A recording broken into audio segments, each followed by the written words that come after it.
তো গাইস প্রথমে এই টিকটক ভিডিওটি দেখুন, তারপরে ভিডিও ফানি কমেন্টসগুলো পড়বো। Let's go.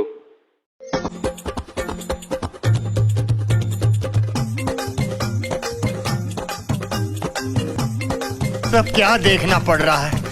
अच्छा है मैं अंधा हूँ।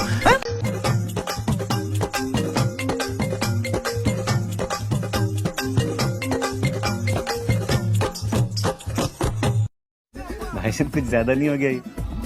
तो चलिए शुरू करते हैं। 72 লাখ নাই ওনার, তাই এমন করতেছে।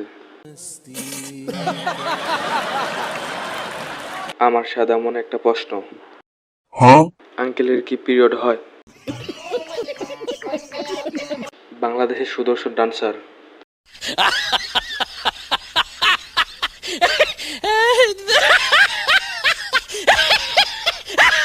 তোরা বুঝবি না, এটা বড় লোকদের নাচ।